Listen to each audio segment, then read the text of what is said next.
Hello, everyone. Welcome back for the final time to episode 80 of our Colorado Rockies rebuild. It has been nearly a year of videos going through this rebuild, starting in early summer of last year. We now find ourselves about a month away from the release of Out of the Park Baseball 27. I'm pretty excited for it. Looks like they have some new StatCast and Baseball Savant style features, which are certainly welcome. Not, unfortunately, with games like Out of the Park Baseball and, Football Manager before it, not a whole lot of graphical upgrades year to year, which, in my opinion, is a bit disappointing, but is not at all the focus of sports management sims like this one. If you have not watched episode 79, please go and do so. We have a very strong end in September to set us up for the playoffs, and unfortunately, though, we did fall short. So kind of a bitter pill to swallow there, where we have the second best record we ever had in the regular season, and yet knocked out in the wild card round by the Philadelphia Phillies. So unfortunate. But overall, I think objectively looking at the body of the work, an immensely successful series. We made the playoffs 5 times, made the World Series 3 times, and lifted the trophy twice. Once in 2027 and again in 2029. And overall, I think not too many complaints. We did have some down years. I think 2028 was probably the least enjoyable, especially coming off of winning the World Series and then our team just flat out not being competitive.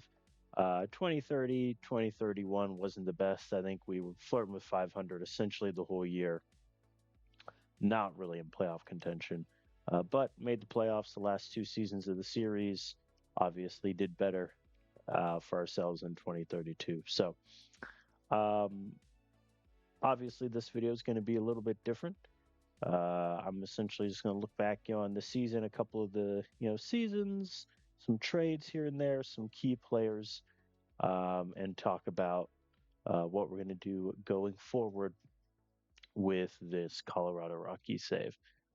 First things first, looking specifically at this season, we went 92 and 70, which unfortunately not enough to win our division. Same with the Phillies. They had an identical record. They couldn't win their division either, which is a rather funny turn of affairs.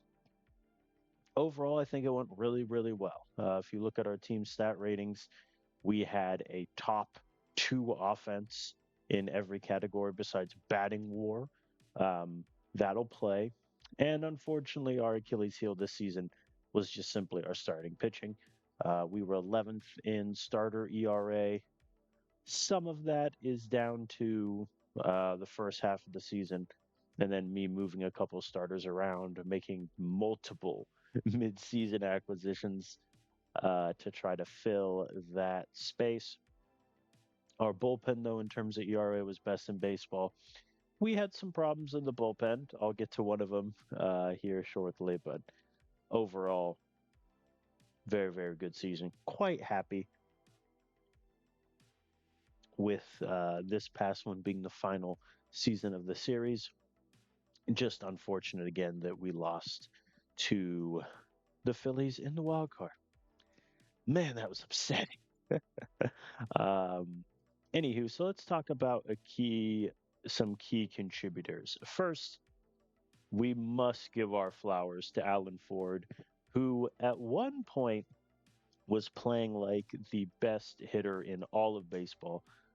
He finished with the same WAR as last season, hilariously, but he had 31 home runs this past season. Very, very good for himself in the power department. However, as I noted, I think the last couple episodes, if you actually look at his home run splits, March was only 30, 33 at bats, so very little. So essentially, the first 3.5 months of the season, he had, let's see, 17 plus 8 for the mathematics crowd at home. He had 25 home runs. Then in the last 3 months, he only had six. So unfortunately, his power really dissipated. He became a sub 300 on base guy in August and September. Not great. Didn't have that particularly good postseason either. So unfortunately, Allen just really had a second half slump, which, it is what it is. It happens. But I think in terms of a designated hitter, I mean, come on, if the guy's going to get you, but he flirted with 500 slugging in, I guess that would have been like mid-July. Come on, but that'll play.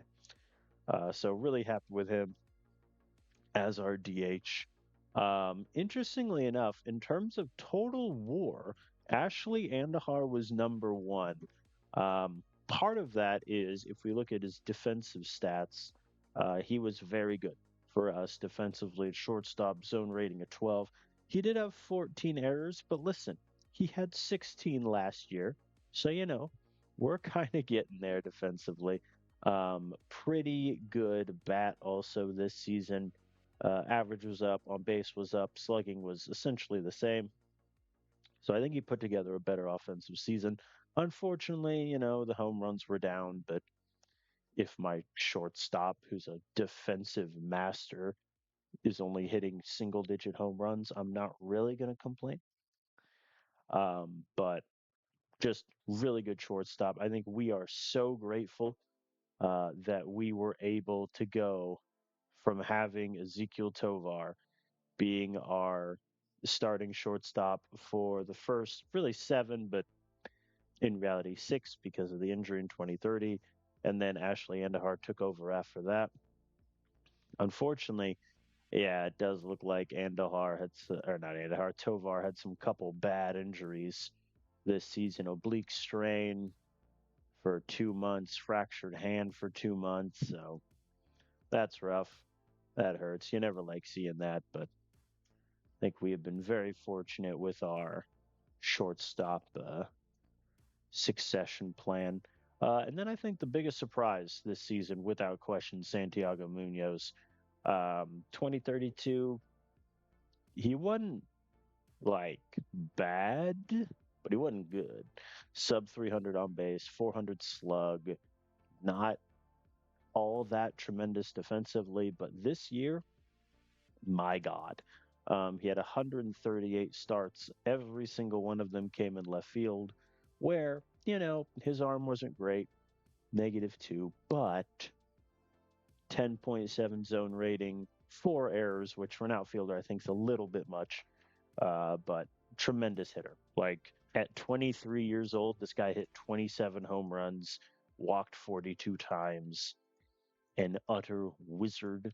Also, most importantly, if you look at his monthly splits outside of September, where he was a utter disaster, he was pretty consistent throughout the season. In June, the man had 1100 OPS. That'll play.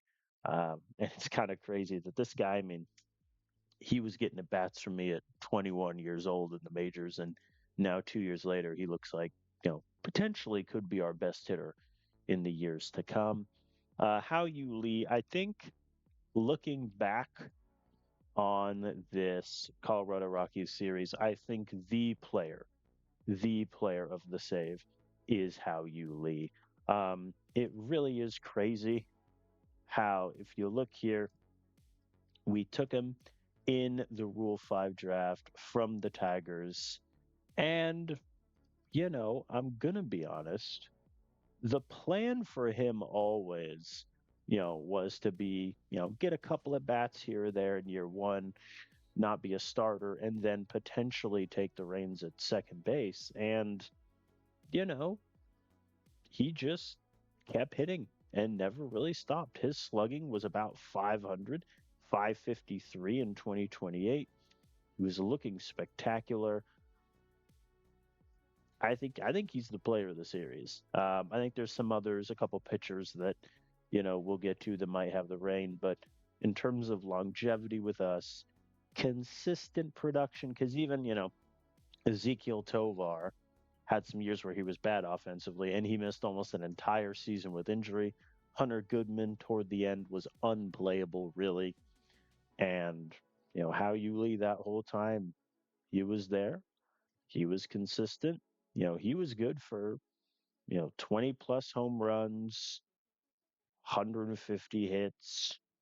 Very, very good player. And I think it's fun to think about, however long I keep playing this series for off stream, how long I will have our friend How You Lee.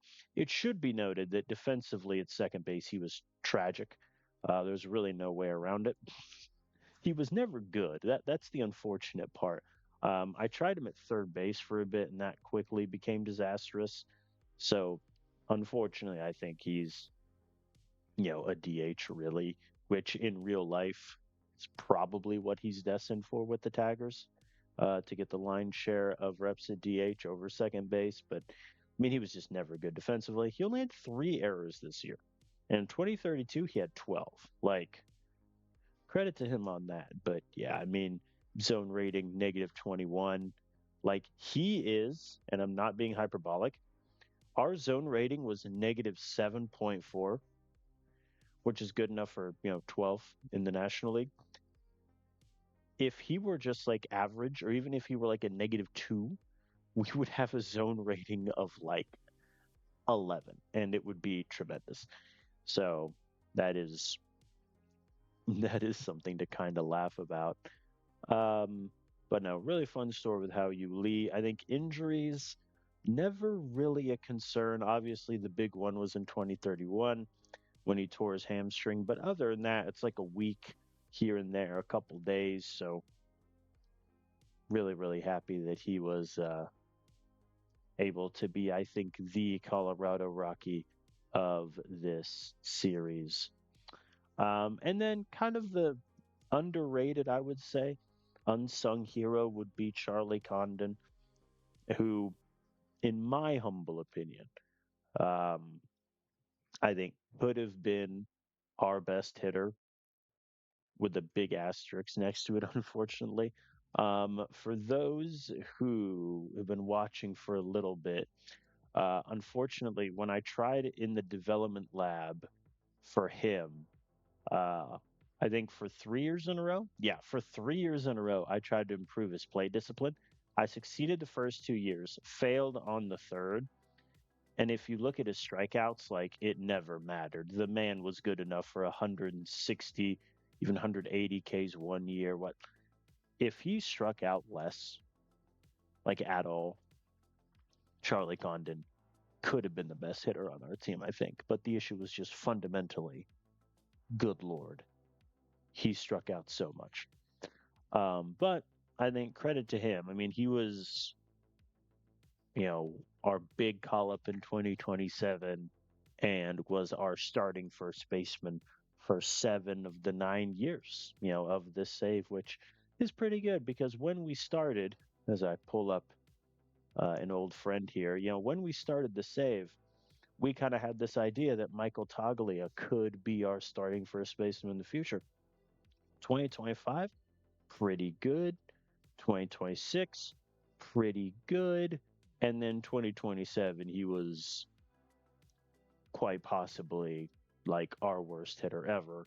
And defensively, I don't know if, yeah, defensively, as I can still see, he was solid, but also took a step back in 2027. So we needed to move on. And Charlie Condon provided that immediate avenue away. He was good for around 30 homers and 100 RBIs a year. He walked 60 times this past season. That'll play.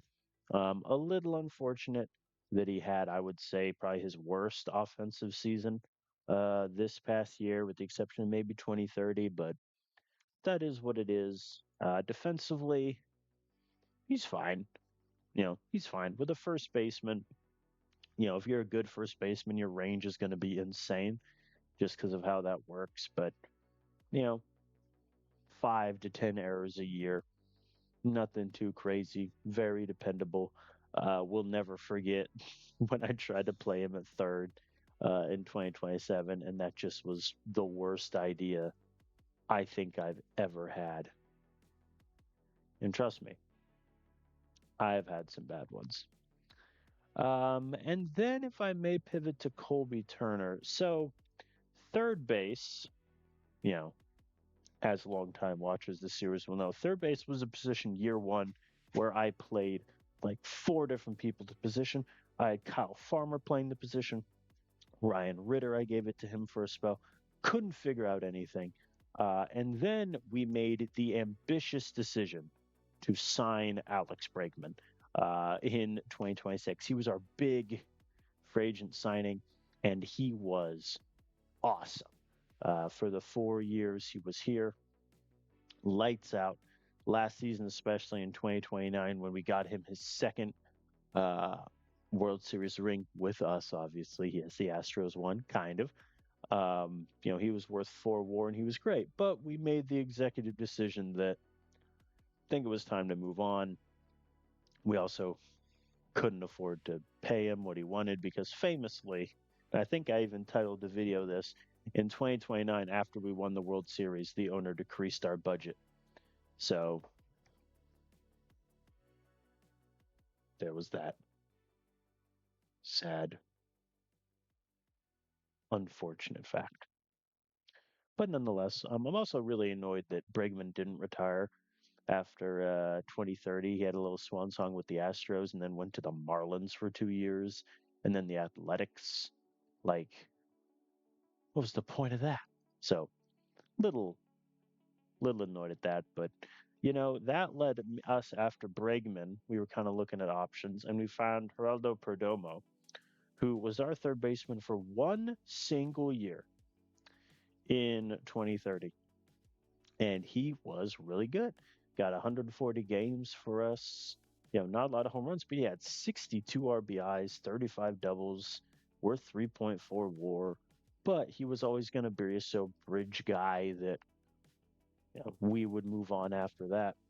And so, Perdomo then went to the Athletics. He's done not so great there offensively, but that is what it is. And then we traded for Colby Turner and haven't really looked back since. He's been our starting third baseman for the last 3.5 years. Home run monster. He's going to get you 30 a year. He's also going to strike out 160 times, but hey, his strikeouts went down this year. So what now? Unfortunately, though, I think I'm going to run into the problem where he's just not that great. I think from a contact and on base standpoint, you can see here, in two of the past three seasons, his on base percentage was around a 280. So you're going to need to mash a lot of homers to make up the difference. And this year, he just didn't. Like his doubles were down, home runs were down. He had a sub 700 OPS, and his WAR was only a point 0.6. Like Colby Turner, I think you could make the argument had the most disappointing year this year out of our hitters, and this is his contract. He just entered year one of a 6-year deal, and so far it's not looking great. We may look on that contract as a mistake, but you know if he can rebound, I think we'll win business. Defensively, I tried him at shortstop for a little bit. That never happening again. Third base, I think he's fine. He also had his worst year defensively this past season, which isn't nothing. But I think ideally, this year is a mirage, and he can go back to his hitting ways next season. But you never know. Let's talk Adley Rushman. So there is a somewhat famous saying, especially in fantasy baseball, about you never want to enter catcher purgatory. And we entered catcher purgatory the past 2 seasons. We had Hunter Goodman, obviously, who was with us for almost the entirety of the series. He was here for what I guess 5, 6. Yeah, he was here for 6 years as our starting catcher, and unfortunately just hit a wall where he became unplayable in 2030. He goes to the Yankees. He's a backup spot starter. Doesn't do great, but nothing too crazy. And you could have made the argument that we should have kept Hunter Goodman even with his declining numbers because, devil you do versus devil, or devil you know versus devil you don't. We didn't have that. We then turned to Dario Laverde, who, was a backup first for a few years, starter in 2031. Then unfortunately he got injured in 2032, and then we moved on. Just we did not pay him arbitration. Like it's really that simple. And then he signed with the Yankees to be a backup, and wasn't really good there. Maybe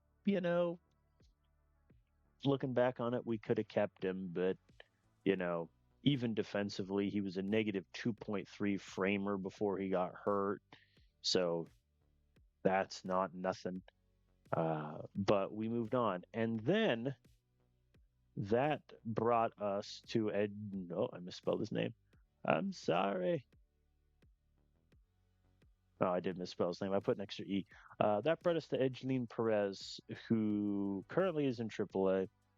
Last year, I called him up, and the man hit 10 home runs in 50 games. I was like, oh, yeah, we're so back. But then, you know, looking at him more closely, and especially with how he didn't do that great in AAA this year, there's just no real reason to give him the starting catcher job. And so that turned me to Adley Rushman. And I must admit, looking back on the trade here, if I can pull it up really quick. So we traded three players. Ricardo Senna, who the AI put in AAA, and he had a negative 1.5 WAR and was terrible. So we're okay there. Jason Ritchie, who was in AA and had a whip of 1.5 and a BAP of 350. Think we're okay.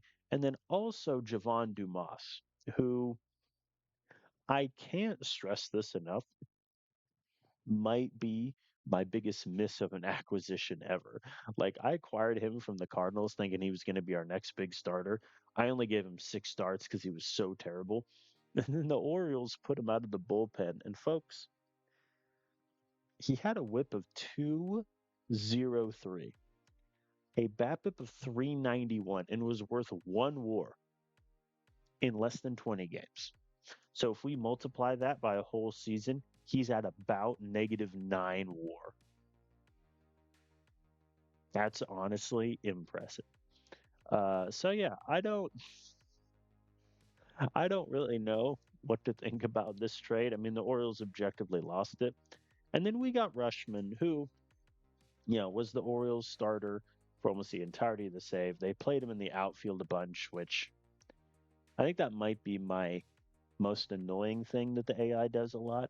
Remember, they did it with Spencer Torkelson. I don't know if they do it in this version of the game. Torque retired at 28. Yeah, they put him in outfield where obviously he sucked. Wow, he retired in 2028. That's wow. I mean, look at this. The AI just never played him. That's sad. Yeah. My case in point, sometimes the AI does stupid stuff like this, where they just plug a guy in the outfield because, oh, we got to put him somewhere and he's terrible.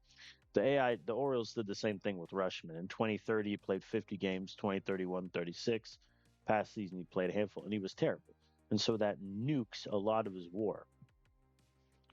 And when we acquired Rushman, our hope was he would be, slightly above average and try to develop a little bit of the power that he lost. And he didn't really.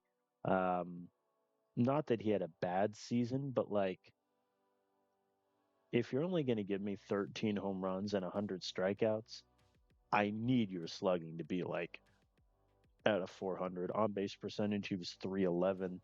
His OPS was a 702. I pointed this out when we were going through the season. But yeah, if you look at his numbers, just when he started to get it back up in June and July, his August was bad, and his September he had a sub 100 batting average and a sub 200 slugging. So there's that. Um, so I think all in all, the fact that we paid him what, like $14.5 million for this production is a miss, especially with how tight our money is. Um, so I think Rushman was a miss. Think we can agree. Probably would have been better long term to give Perez some run or just give Dario another year to see if he could fix himself. But we went with Rushman, and unfortunately, just didn't really work out, which you know kind of sucks. And then I think lastly we have to talk about the curious case of Christian Aguilera, who for years, by that I mean 2 years, I could not figure out where to put him. Um, I played him in left for a bit, played him in center for a bit. He wasn't very good. Then I moved him to right field, and he was, no lie, one of the best right fielders in baseball in terms of zone rating plus arm. In 2032, 135 starts, zone rating of 4, arm of 4.3 with 17 assists.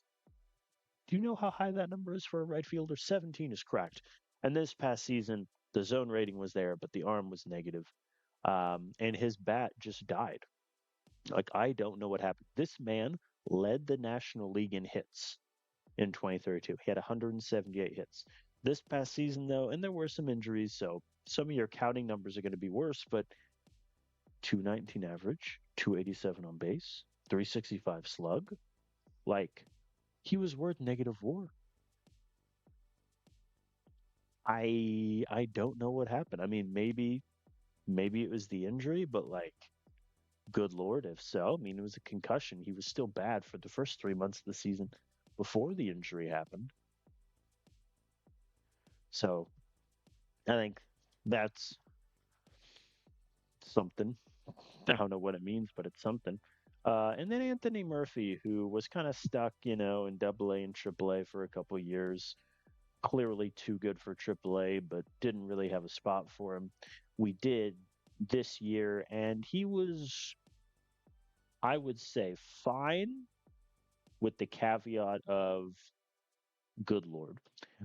He hit 24 home runs and 25 doubles. That's why his slugging is above 500. His on base percentage was bad. He struck out 135 times, which is insane. But most importantly, he's just not great anywhere in the outfield. I mean, in center field, where he played the most, he had a negative 12 zone rating. So him and How You Lee combined for like what, a negative 33 zone rating. But he has an arm of 5. So that at least plays. But, you know, looking at his ratings, there's nothing that's going to particularly blow you away. Like if this guy was your fourth outfielder, I think you're over the moon. But him as our starter, unclear. And then I'll just get to some of the backups. CJ Sampson has the unfortunate proclivity of really only being good at first base, and that's obviously locked down by Charlie Condon. But overall, I mean, he's a really good backup infielder. His numbers are a bit inflated because the last game of the season he went 4 for 5, and so that boosted him up a bit. But overall, pretty dependable hitter. He was one of our first ever picks. Um, I think, you know, you take a guy in the first round, kind of move him up slowly but surely. You probably expect a bit more production, but he's only 26 years old. The problem just fundamentally is he can't really play third base. This year he wasn't terrible, but a range of 2. Come on now. Whereas at first base, his range was 8.3. He was looking really good. So, you know, backup infielder. Can't go wrong. And then the other backup outfielder was Jose Ferreira. And I think we finally found our answer to the backup second and shortstop because for like the entirety of the save, we just couldn't get anyone. Honestly, the guy who I thought was the closest was Luis Angel Aquina, who was our utility infielder. As I pull up his BNM page here, he was our utility infielder for about 3 years and did pretty well. And then in 2029 became the worst hitter in the history of professional sport. I traded him to Chicago. There was a moment where I legitimately thought Acuna like was our answer in middle infield. That fell off the door. I've had multiple guys try and get it. Even Carter Johnson, who we signed to the minors a couple years ago, he did okay in 2032, but then this year only had 20 games, tore his labrum, and now, spoiler alert, I'm not bringing him back in arbitration, so he's done. And then that, brings me to Jose Ferreira, who is 24 years old. Unfortunately, so I look at his numbers here. He can really only play shortstop. I played him at second base, and he has a -4 zone rating and 2 errors in 15 starts. Not very good. But defensively at shortstop, he's pretty good. Range of 3.8, I'll take that. No errors. And so I think him as a backup, pretty good. Didn't do anything crazy offensively this season at the majors, but I think overall a solid backup. Now let's talk Kevin Elliott, the curious case of Kevin Elliott, who similarly to Murphy, he was in AAA for you know 3 seasons. He got injured a bit in 2032, but other than that, essentially there for 3 seasons. Called him up this year, and the man had almost a 900 OPS, going crazy. Um, Not a huge home run guy, but he's also not going to strike out either, which I think is a good mix. Classic contact. In terms of defensively, I played him almost exclusively in right field, where he had a negative zone rating but a positive arm. He was even worse in the minors, so I think he might be kind of like a one and done wonder with us, but kind of where we're at. And then last but not least, Brady Murrieta, who we took in the second round. And I think I never had buyer's remorse as I pull up my scouting really quick. I never had buyer's remorse on a draft pick quicker than him. These were his first two development updates, and his potential rating dropped from a 75 to a 55, which then, less than a year later, dropped from a 55 to a 40. I have never had buyer's remorse so fast in my life.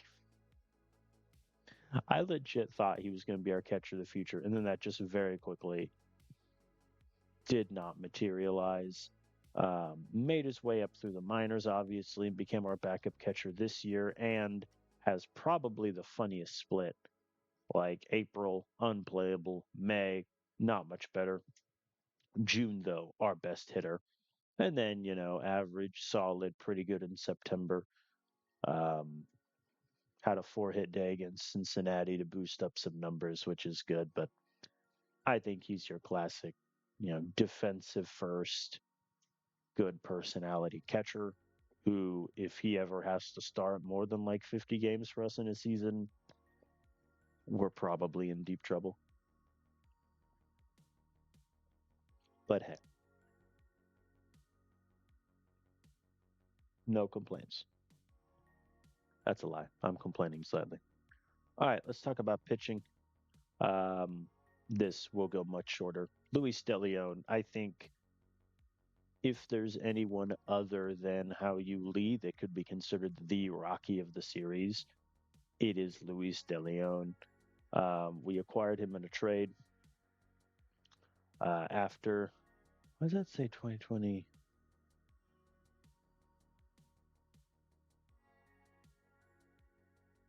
I feel like I'm missing a year in here.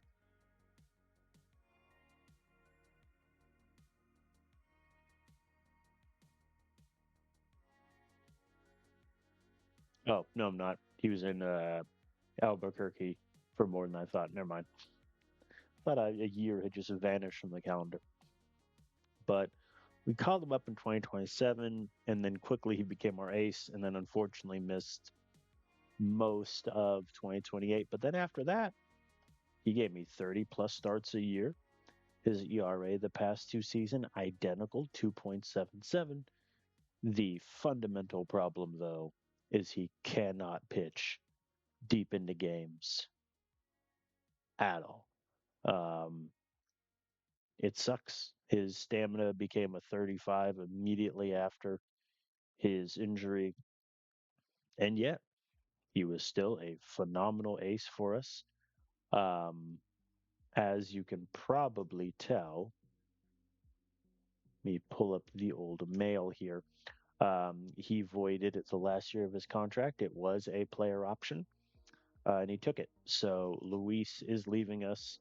If you're wondering what kind of extension he wants, 33 million a year. We cannot afford it. So Luis, unfortunately, his Rockies career is at an end. I am going to be very annoyed if the AI does something stupid and moves him to a reliever because he's such a good starter. 1.13 whip this past year, worth 6 WAR. Ks were always pretty consistent, never walked anybody, never allowed home runs. Did unfortunately allow a home run to the Phillies, but that's nor here nor there. Um, what can I say? Such a good pitcher. Like in terms of stuff and the consistency, phenomenal. We've had a lot of great pitchers throughout this series. I'll touch on a few of them, but just to touch on a couple guys from this season. Roque Gutierrez, who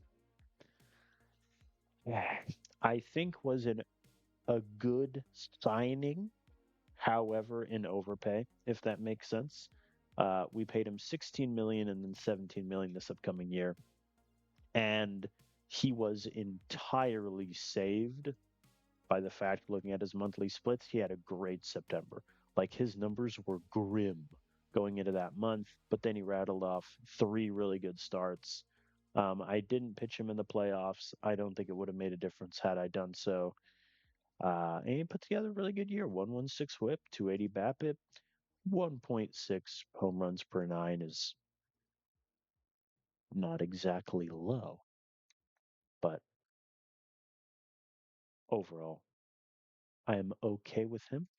It's also unfortunate. Another example of I sign a guy and he immediately lost potential movement and stamina. So could be worse. And it might get worse. Who knows? In a similar vein, Jojo Ingracia, who we acquired midseason in our kind of our first rotation shuffle. And he was okay. I'm going to be honest. I'm debating whether to bring him back in arbitration or not. I think he suffered from similarly to Luis De Leon. He just couldn't go that deep into games. And, 22 starts, gets me 100 innings, but also his whip was essentially a 1.5. Strikeouts were in the tank, high BABIP. I don't know. I mean, it's his first year of arbitration, so it's not like he's going to be expensive. I think actually, yeah, he wants 2.8 million, which is fine. If he's my fifth starter, I think you're okay with it, but I don't know. I think I've had more successful midseason acquisitions, but hey, he pitched well in game one of the playoffs, so we'll always have that. Richie Swain. So if Colby Turner is not the biggest disappointment of this season, it's Richie. There is no way around it. He went from looking like one of the best young pitchers in baseball in 2032 to, oh my God, we're doomed in 2033. He had an ERA of 5 going into his last couple outings, whip of 1.4, Ks were down, walks were admittedly, to his credit, down. But if they're down to four, what were they before? Um, so yeah, I have a sneaking suspicion that control is going to be a little tough to hit its potential, but you never know. And then Roberto Paz, who was starting pitching mid-season acquisition number two and was good, however, comma, a little inconsistent, especially when it came to the hits allowed. He did pick up an injury in his red start, which I think that kind of messed with a lot of numbers.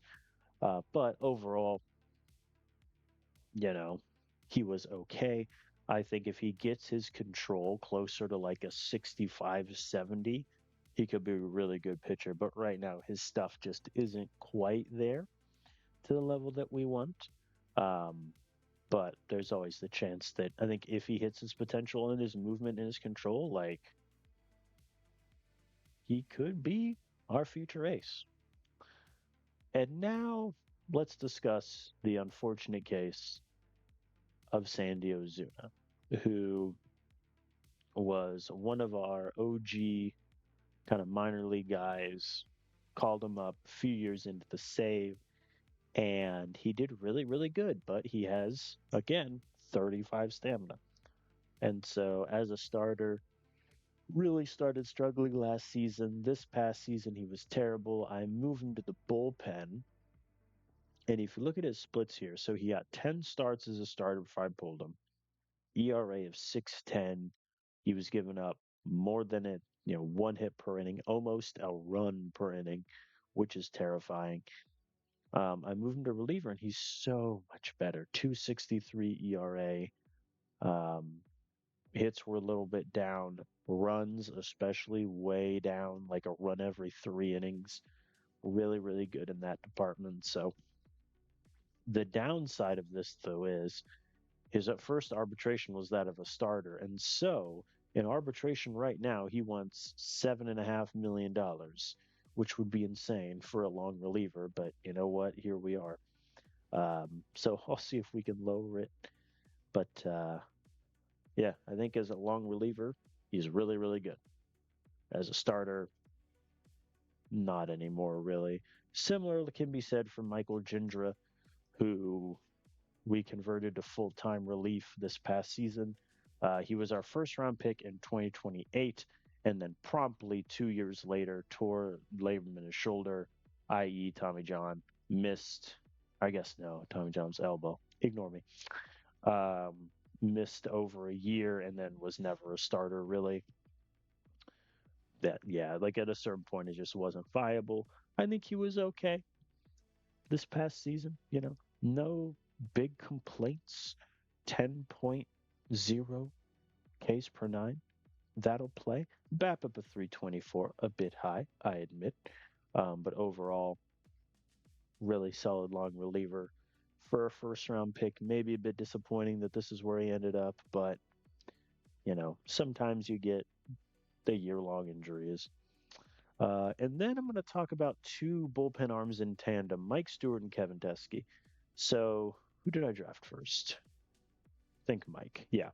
Oh no, Kevin. So Kevin was our second round pick in 2030, and I drafted him with the sole expectation that he would be in the majors in a year, and he was. We called him up in 2031. He's been, I would say, a decent reliever for us ever since. This past year wasn't great. Unfortunately, if you look at his splits, he was doing awesome in the summer months, May, June, July. But then you get into August and September, an ERA of 9 both months. So that nuked a lot of his stats. But hey, he has like an 85 fastball with 45 control. Sometimes in life, we must live dangerously. And then we also drafted Mike Stewart in 2031 in the first round with the exact same expectation. And I called him up that same year, which might have been a mistake. Um, and then, up and down in the minors a little bit. This past season, he was in the minors more than he was the majors, but I think he's really, really good It's just unfortunate that he gave up 2 runs in the Phillies loss that, knocked us out of the playoffs. I think, objectively speaking, he is our worst reliever, I think, in terms of overall numbers. Like his control's a 40. He's an average pitcher with a really, really good fastball. And I think eventually that will just catch up to him. If you look at his ratings here, so when I drafted him, he was looking pretty solid, 70 potential, maybe 65. Within like 8 months, it was all the way down to a 45. Like clearly we figured out he's not the reliever we thought he was going to be, which is a bit of a shame, to be honest, but it is what it is. And then AJ Russell, we must discuss. He was our first ever draft pick. Took him fourth overall in 2025. He got called up to the majors in 2030 and was pretty good. He was a little Jekyll and Hyde, I would say. Um, but I mean, listen, last past 2 seasons, he gave me 150 innings combined. Whip was really good. He's never going to strike out a ton of guys, but BABIP was solid. And I think just, a good, dependable reliever. Again, if you're taking him in the first round, but really happy with him. He was another guy that I think development wise, actually, we had, truth be told, we didn't have the best scouting accuracy on him, and so quickly, quickly we found out that he wasn't going to be the sort of ace guy we thought he was, but he became a good reliever. And then Joey Brown, I I've never been more mad at a player than I think I was Joey Broughton. So we traded him. He was in the Chase Burns deal. We sent Chase Burns to the Marlins. He's had a wild career since then. Um, and he just was bad. Like, there's no way around it. He had an ERA of 8 in year 1 with us, 5.2 in year 2. But I think these past 2 seasons, especially 2032, he kind of got it together, started pitching pretty well. My chief concern, though, is like his ceiling isn't that great and his floor is pretty low. So, he's up for arbitration again. And to get a little spoilerly, I don't think we're going to bring Joey Broughton back. I acknowledge he's a pretty solid pitcher, but I think if we're serious about, getting back to the playoffs and making a run, he's a guy that we can upgrade from and sort of let him go. Also, similarly related, he picked up 4 injuries this season, 2 of which were only a couple day things, but he strained his abdominal muscle twice after he did that twice before. So that could be something to monitor. Um, and now let's discuss my second Rule 5 draft pick success story, Luis Gastelum. We drafted him out of the Cardinals system in 2028. And for the past 5 seasons, he has been our most consistent, dependable reliever. Like bar none. Whip anywhere between 1 to 1.3. ERA never got over 4. And is just such a clean pitcher. Like, never really all that injured. His longest injury was in 2030, where he had a season ending injury essentially with shoulder injury. But other than that, just consistent, dependable, really, really good. September wasn't a good month for him, unfortunately. It kind of ballooned his ERA quite a bit, but he's awesome. And I've learned my lesson with letting guys like Victor Vodnik and Griffin Jacks go before it's their time. So I think I am going to try to keep him in arbitration. For anyone curious, by the way, if I pull up Vic Vodnik really quick. So Vodnik, he was a reliever for us for the first, 5 years. And 2029 kind of tapered a bit. We were getting worried. I let him go. He then goes to Boston to become like the best reliever ever. Struggles a bit, then gets to the Yankees where he had a sub one whip this past season. Sure, why not? So really happy with him. But yeah, I think maybe with Vodnik and also similarly with Griffin Jacks, though if I remember correctly, yeah, he struggled a lot with the Seahawks. So I think with Griffin, it was the mistake was giving him one more year extension, not necessarily letting go too early. But now let's talk Gage Wood. So Gage Wood, I think, unfortunately, ran into the problem of I had Andres Munoz as a closer for a few years, and then right when Gage Wood kind of could get the reins, I signed Kazuo Okuda. So it's kind of rough for him that he was never able to be our closer that we thought he would. But this season, I mean, the man's ERA was under two. His whip was sub one. Walks were down. Home runs were down. BABIP was at 2.33. He was awesome. He was awesome. Like, no notes. Phenomenal. He has 1 year left on his contract. And I don't know if you saw at the beginning, the owner has made one of the goals to sign Gage Wood to an extension. For those curious, he currently would want a 3 year, $40 million extension, which in other words means he would be our closer, which gets kind of complicated because we now turn to Kazuo Okuda, who I signed out of Japan to a 3 year, $44 million contract. Um, he has opted out of year four. Technically, it was a 4 year contract. He opted out of year four. And didn't have a good year. Like, there's no real way around it. He had 35 saves, yes, but 3.86 ERA. Like, for a closer, that's really bad. Whip of 1.3 isn't great. Walks were way up, as were the home runs. Just pretty shaky.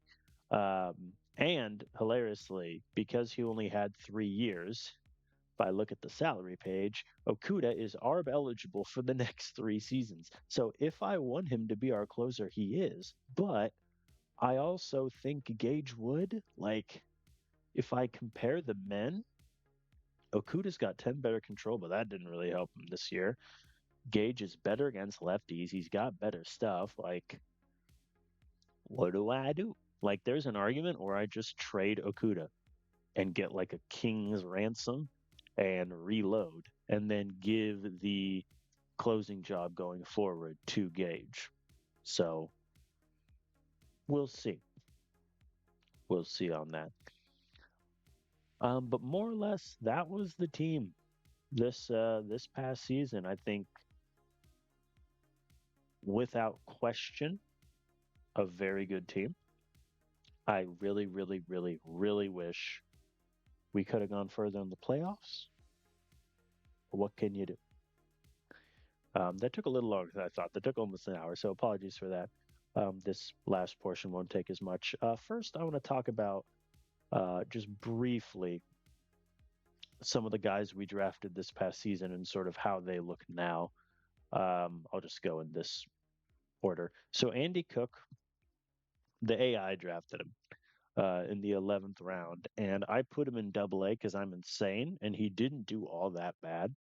Um, double-digit home runs in Double A. Currently, he's in a draft league getting destroyed by draft league pitching, but looks like a really good, potential backup catcher. No real complaints there. Frank Hurst was our second round pick. He is in the similar vein of Kevin Teskey, Mike Stewart. Very good stuff. Control might be a bit shaky. In Double A, he did really well though. Sub one WHIP, 216 BABIP, 2 home runs per 9. I admit pretty high, but he looks like a guy that I think give him a bit in Double A to hone his stuff. Call him up to AAA, and he'll be in the majors in no time. Bill Singleton was a seventh round pick. He is essentially without a defensive position. The AI and the draft league have tried him at first. Not great, but he's doing better in the draft league for it. Um, he also, interestingly, is a first baseman with no power. Usually, you don't see that much, but you know, he struck out a little bit more in Double A than I thought he would. But other than that, I mean, the contact was clearly real, but like he had a 318 slugging, which is a little scary. But, you know, if he becomes a contact only DH, wouldn't be the worst thing ever. And now let's talk about William Pavey, who was our first round pick.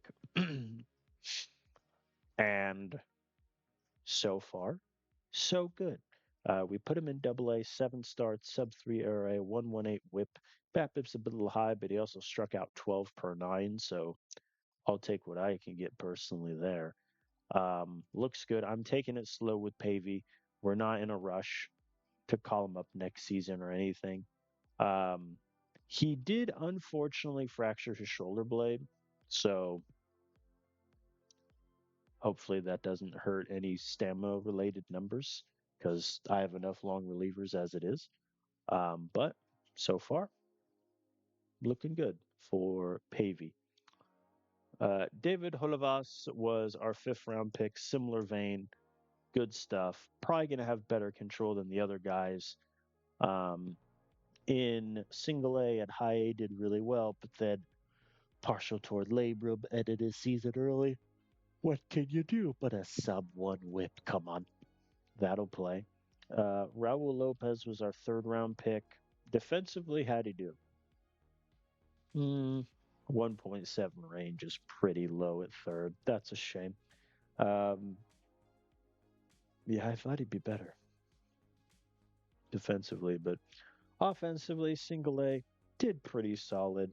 Strikeouts a bit low, only 2 home runs, so this power might be quite worse than we thought, but that is what it is. I mean, listen, the man is allegedly good defensively. I have yet to see it, but could potentially be a Colby Turner succession plan. All right, I'll only talk about a few more guys, then we'll call it. Chris Castone was our sixth round pick. He didn't play any in rookie ball this year for kind of obvious reasons. I think he'd be really good, but I thought that about like every catcher we went for. Chris Downs was the last pick in the draft that I personally chose, and I don't think he'll be that great defensively. His arm's only a 50. His error is somehow worse, but if that bat develops, he could be good for like 20 home runs a year. Granted, it'll take him 9 years to get there, but that's beside the point. And then last two guys I want to talk about, Nehemiah Roberts was our ninth round pick. Looks like similarly he won't be that great defensively, but he could have 85 gap power. This man will hit so many doubles, the likes of which the world has never seen. And then finally, our boy, who I am still stunned that he signed with us at a high school. The signability was impossible. I paid him $5 million. And I mean, come on. He looks like he'll be a really good defensive outfielder. He's got good speed. No stealing yet, but he's also 19 years old. Looks like the avoid K is going to be great. Gap power looks good. Home run power might not be there, but that's okay.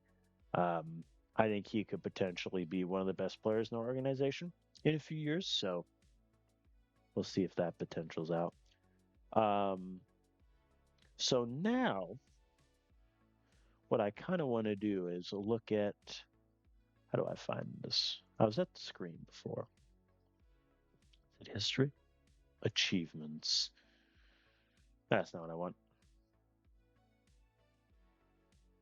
Aha. So here's the decision history in terms of the most and least successful trades we have made in terms of war. Um, Let's start with least successful, rip the band-aid off. Firstly, and this one is rough, we traded Bradley Baylock, Jeremy Siriaso to the Athletics to get Noe Navarro in return. Now, Noe Navarro played in rookie ball for me for a few years and then played in single A and never hit well above that, and have that since been released.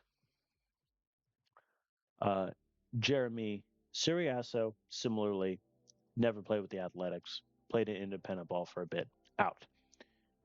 Now, if you're doing the math, Bradley Baylock became one of the most consistent, great pitchers the Athletics has maybe ever had. And that's not being hyperbolic. Like, the man was good for 2.5 to 3 WAR, or 2 WAR, I should say, every year. Whip was never an issue. ERA was crisp. He just kept pitching and pitching and pitching and pitching and pitching for the Athletics. Like, it was craziness. He just did great. He was an all-star. What a lad. So that was a rough one. Another rough one was we traded Sterling Thompson to the Austin Explorers, where he has promptly become one of their really good. They're doing this stupid thing where they put him in the outfield when he's a first baseman, but he's become a great hitter for them. I mean, if you look at his numbers just last 5 seasons, sure he strikes out a ton, but gonna get hit a lot of homers. OPS is above 800. Last year he was worth 5 WAR. Just a spectacular first baseman. Um, and then unfortunately we traded for Chris Bubich, who, in 2026, pretty solid for us. Looked good. 2027, less so. Very much less so. And then we shipped him off to the Padres, where he did okay out of the bullpen for them. So that one's a miss. And then I think in terms of the one that stings, here's one that stings. So Chris Bryant, obviously, started the save. He's with the Rockies. And in year one for me, he played in 120 games and did pretty well. I mean, the guy hit 21 homers, 812 OPS, looking nice. 2026, though, 36 games, kind of fell off a cliff. And I decided that we were just going to move on. So I traded him to the Yankees. I don't think I can see. Yeah, if I look here,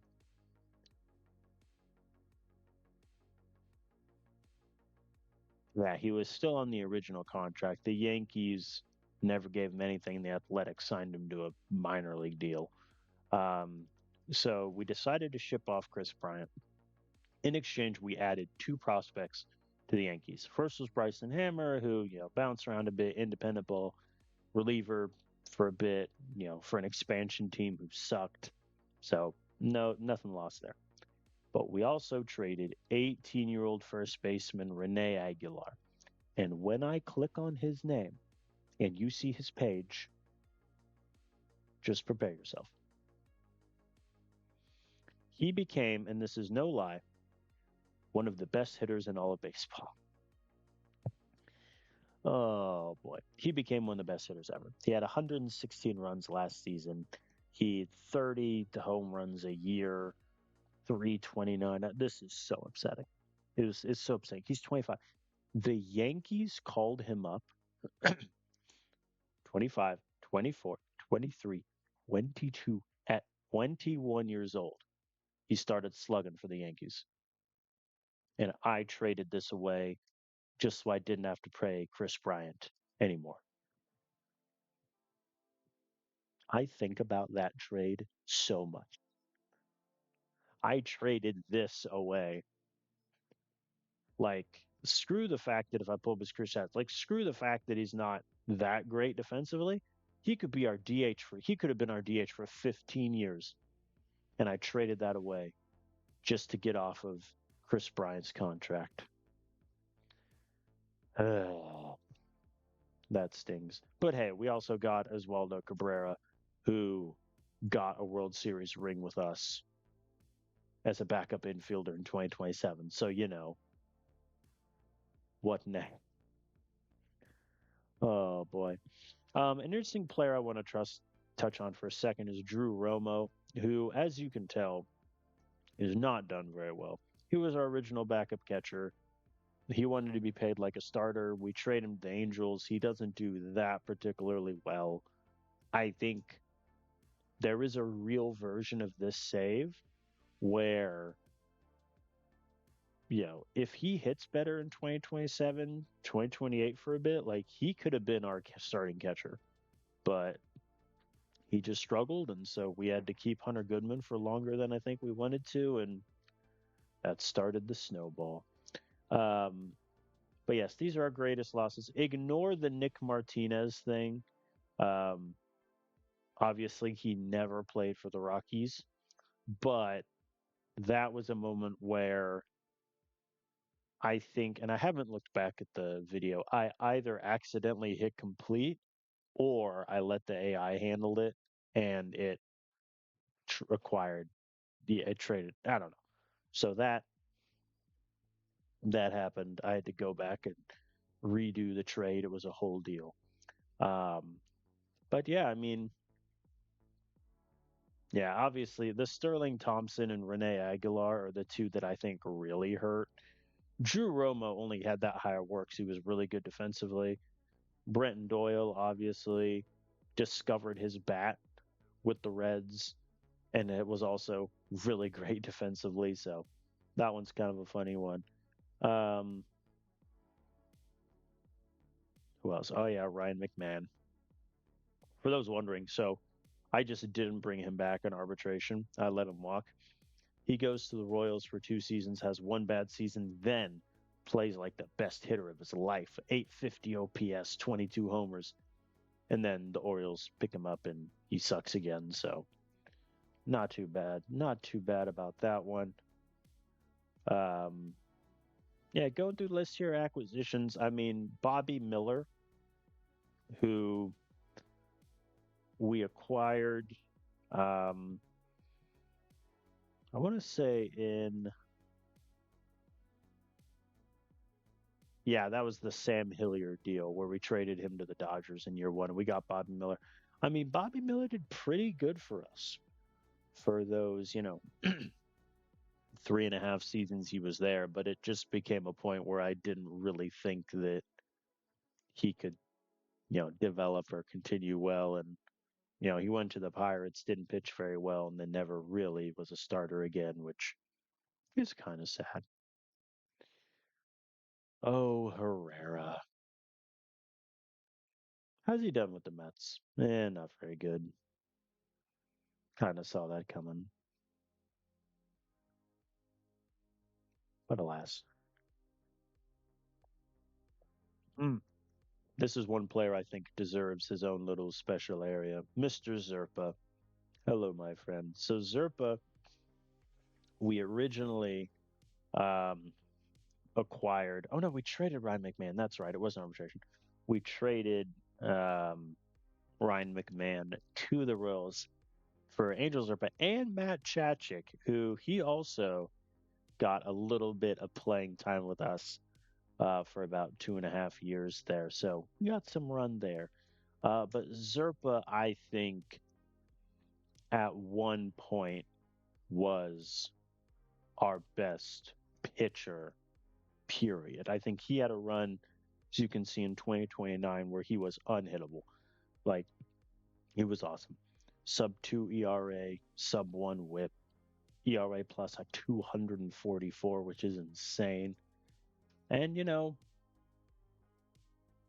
similarly to a lot of these guys, like, we just let him go. I executed the team option in his contract, and that was that. And he went to the Braves, did great. Went to the Phillies, did great, and then kind of struggled, but then looks like had a good year with the Diamondbacks after they acquired him this season. So I'm happy for Zerpa.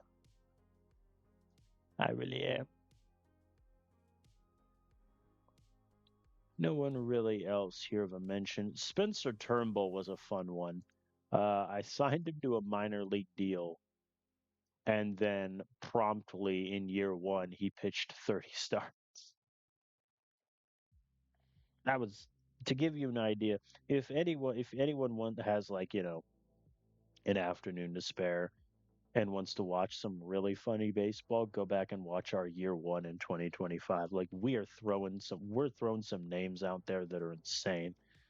Um, and then 2026, he still pitches really well, but at that point, you know, we were looking a little iffy in terms of if I wanted to bring him back, and so I traded him to the Mariners. And if I remember correctly, that just wasn't a good deal for us either. Yeah. Oh, that's right. I forgot. So at one point we had Jorge Soler on our team. Um, as you can see, he got 50 starts with us and was worth negative 1.1 WAR and was one of the worst hitters I have ever had in my lineup. So that was that. However, if you look at his postseason numbers that year with us in 2026, he was dynamite. He discovered himself. He had 6 home runs in 19 games, 11 runs, 14 RBIs. So he wanted to go out in a blaze of glory, Jorge did. But Spencer Turnbull is a fun one to look back on. Greatest losses, obviously, we talked about a lot of these guys already. Zach Veen's a fun one. It looks like he got released by the Yankees, played independent ball for a bit this past season, but I mean, there was a moment there where we thought Zach Veen would be like one of our starting corner outfielders. We gave him a decent amount of run in 2025 and 2026 and just decided to move on. He was with the Guardians for a bit, did pretty well there in the middle. Did they trade him or did they? Because, yeah, they gave him a 4-year contract extension and then they waived him 3 years into it. That's fair. Oh, yeah, that was the Stephen Kwan deal. Yeah. I think, Stephen Kwan, classic case of year one, did really well. Year two, struggled quite a bit. Year three was even worse. Get him out of here. So that was a bit of a shame. Jason Dominguez, I mean, I think an unfortunate case of just he never hit. Like he wasn't with me long. I acquired him in the middle of the season 2029.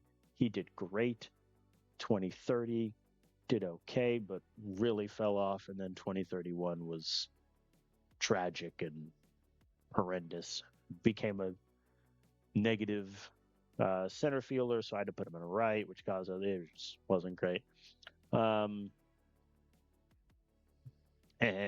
Last player I will touch on as I go through this is, of course, Ryan Ritter, who genuinely is responsible for our success.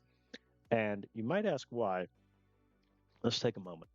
2035, he appeared in 92 games, 22 doubles, 10 homers, 40 RBIs, 41 runs, 34 walks. He was worth 2.3 WAR.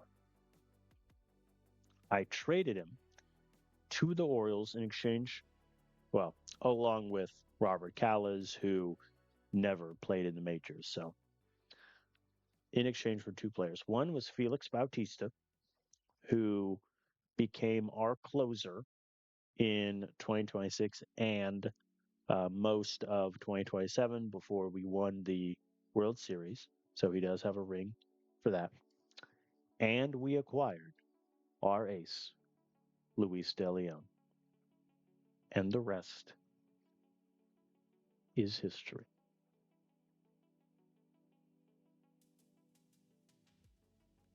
All right. Last thing I'm going to do, because I do want this to be a little shorter video, is just briefly touch on sort of where I think this, how this series will live on the channel. As far as like a routinely uploaded series, I think it's done. 80 episodes, 9 seasons, I think is pretty good, especially with the release of Out of the Park Baseball 27. coming out next month. Um, so one thing I will maybe do is, obviously I'm gonna play this save off stream, and if I come to a point where I want to do a little special episode, running through a playoff, see how the team looks and how we're doing, that could be something fun. Just to give you a kind of idea of what decisions were made at the end of this season. So Gutierrez executed his player option, so he's coming back. Luis De Leon voided his, so he's gone. Akuda voided his, which means he's now into arbitration and going to get a pay raise. We ourselves got a contract extension. Huzzah. Um, I think in terms of the owner goals for last season, we didn't do great. So that is there. In terms of arbitration decisions, so I think Jojo and Gracia, we want to keep. Same with Roberto Paz. Joey Broughton, I'm going to let walk. Luis Gastelum, we're going to pay. Sandy Ozuna, I offered him 5 million, even though he won 17 and a half, or excuse me, 7.5. Just hoping that the AI will see, hey, he's a reliever. He should not be paid that much. Okuda, 16.5. CJ Sampson, I offered 1.8. Carter Johnson, I'm letting walk. I think he's replaceable and just missed more than half the season with a torn labrum. Andahar, we're paying 8 million. Christian Aguilera is 2 million, and then Alan Ford, 4 million. As far as our pending free agents, Adley Rutschman, Luis De Leon, I'm obviously submitting the qualifying offer to Luis De Leon. I debated submitting it to Rutschman, but I highly doubt he gets paid 21 million. Like I bet he gets somewhere in the 15 to 18 range. And then Daryl Haranes, who was in AAA for me for 2 years, played 6 games with us this season. He's obviously gone also. And then I offered contract extensions in the minors to a lot of these guys to try to keep them here. So that's kind of where the team's looking. I think in terms of rotation help, we really only need like one starter. It may need to be an ace, but we do need one starter. And then the bullpen, I think the big question going forward will be, do we trade Okuda and give Gage Wood the reins? Do we try to keep them both at a decent price? Like, that gets a bit shaky. So, I think all in all, some interesting things going forward. I do want to thank everyone that watched this series, whether you watched it from the beginning almost a year ago, or you came in halfway through when we were having some very good success where we appeared in the World Series 3 out of 4 years, won it twice. Or if you came in this past season, wanted to see us chase the crown, and unfortunately we fell a bit short. But overall, I think I'm really, really happy with how this season turned out. I can't stress enough if you're bored and want to watch something fun, watch our year one team in 2025. Wish I could see like a snapshot of the roster somewhere, but there is quite a few fun players and things we tried out there. So, but yes, I think I had a really enjoyable time with the Rockies and Out of the Park Baseball 26. I think when Out of the Park 27 releases, I'll give it a bit for some of the early bugs and such to be squashed, as is game development in the year 2026. But and then I think we'll start up a new series. Don't know what team I'll be using. I have a couple in mind for what I think will be maybe less lengthy rebuilds for this. Though I say that we made the World Series in year two, so anything is possible, I suppose. But I thank you for watching. If you enjoy my channel and want to keep watching, I'm currently having a coordinator climb series in Football Coach College Dynasty. If you want to check that out in the meantime, before I get going again with another Out of the Park baseball series. So thank you all for watching for one last time. Go Rockies. Have a good one, everyone.